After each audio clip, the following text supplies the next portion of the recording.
नमस्कार दोस्तों, मैं आंचल आप सबका फिर से स्वागत करती हूँ आपके अपने चैनल हेल्थ मीटर में। दोस्तों, आज हम बात करेंगे तुलसी पे दीपक जलाने की। घर में तुलसी रखने की परंपरा आज की नहीं है, बल्कि प्राचीन काल से ही घर के आंगन में तुलसी पूजन की परंपरा रही है। फिर चाहे वो किसी राजा का घर हो या किसी गरीब का। घर में तुलसी का पौधा रखना केवल धार्मिक रूप से ही नहीं, अपितु वैज्ञानिक रूप से भी लाभकारी माना जाता है।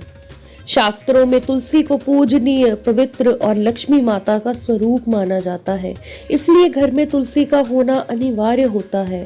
कहते हैं जिस घर में तुलसी होती है वहां देवी देवताओं का वास रहता है। वैज्ञानिक तौर पर तुलसी के पौधे से लाभकारी तत्व रिलीज होते हैं जो घर में मच्छरों व अन्य कीट पतंगों के प्रवेश को कम करता है। घर में तुलसी होने पर रोजाना नियमित रूप से तुलसी पूजन करना चाहिए और शाम के समय तुलसी में दीपक अवश्य जलाना चाहिए। कहते हैं जिस घर में शाम के समय तुलसी के पास दीपक जलता है वहां सदैव लक्ष्मी जी विराजमान रहती हैं। जी दोस्तों, अगर आप रोज शाम के समय तुलसी पर दीपक जलाएं घी का, तो आपकी हर प्रॉब्लम दूर हो सकती है। आपका कर्जा, आपके घर का कलह क्लेश सब खत्म हो जाएगा जब खुद आप दीपक जलाएंगे तुलसी पर। आपको करना क्या है, संध्या के समय आपको एक घी का दीपक बनाकर तुलसी पर जलाना है। प्रतिदिन घी का दीपक जलाने से वास्तु दोष भी खत्म होता है और परिवार की आर्थिक स्थिति भी बेहतर होती है और बुरी नजर से भी बचाता है दीपक जलाना। तुलसी के आगे जब आप दीपक जलाते हैं तो परिवार के सदस्यों और घर की बुरी नजर नहीं लगती और घर में किसी तरह की नेगेटिव एनर्जी भी नहीं आती। इससे घर में पॉजिटिव एनर्जी रहती है और हम सब खुश रहते हैं, हमारे घर का माहौल अच्छा रहता है, आर्थिक स्थिति भी अच्छी रहती है और घर में कोई बीमारी भी नहीं आती।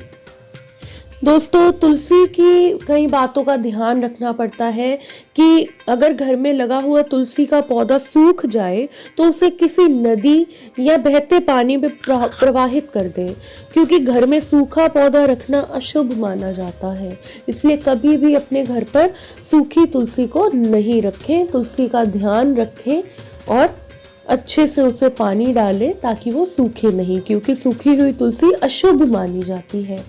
और दूसरी बात का ये ध्यान रखना है कि कभी भी तुलसी के पत्तों को चबाना नहीं चाहिए।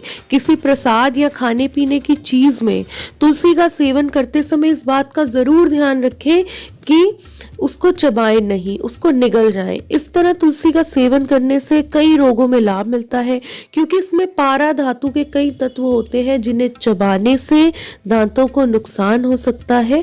इसलिए तुलसी के पत्ते चबाते नहीं हैं। और एक बात का और ध्यान रखना है कि शिवलिंग और गणेश जी के पूजन में तुलसी के पत्तों का प्रयोग वर्जित होता है, जिसके पीछे अलग अलग मान्यताएं हैं। इसलिए इन दोनों के पूजन में तुलसी का प्रयोग नहीं किया जाता। और दोस्तों, रविवार को तुलसी जी को नहीं तोड़ें, ना ही जल डालें। रोज पूजा करें।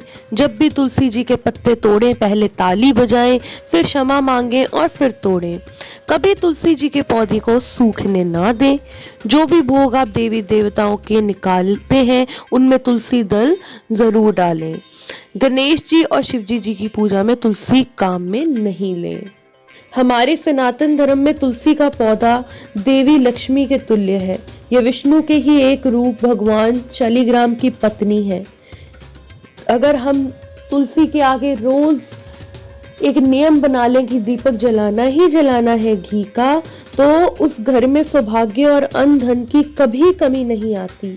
घर में इसे परिवार का सदस्य मानकर नित्य ध्यान से पूजा करें और जल देना चाहिए, ताकि हमारे घर में नेगेटिव एनर्जी कभी नहीं आए। माँ लक्ष्मी खुद विराजमान रहे उसमें और हमारी रक्षा करें। इसलिए आप भी रोज तुलसी पर दीपक जलाएं और अपने सौभाग्य को जगाएं। दोस्तों मैं उम्मीद करती हूँ आपको ये वीडियो अच्छी लगी हो। अगर आपका भी कुंडली से रिलेटेड कोई भी सवाल है, आपकी लाइफ में भी कोई प्रॉब्लम चल रही है, तो कुंडली में सब हल दिए हैं। अगर आपका भी कुंडली से रिलेटेड कोई भी सवाल है तो हम उसको हल करने के लिए आपकी सेवा में हमेशा हाजिर है। व्हाट्सएप नंबर मैंने नीचे मेंशन किया है, आप उस पर व्हाट्सएप करके कुंडली से रिलेटेड कोई भी सवाल कर सकते हैं। अगर आपने मेरे चैनल को सब्सक्राइब नहीं किया तो कर लीजिए और बेल बटन को भी ज़रूर दबाएं, इससे आगे आने वाली वीडियोस की नोटिफिकेशन आपको मिलती रहेगी। तो दोस्तों अब मैं आपसे इजाज़त चाहती हूँ। Good bye.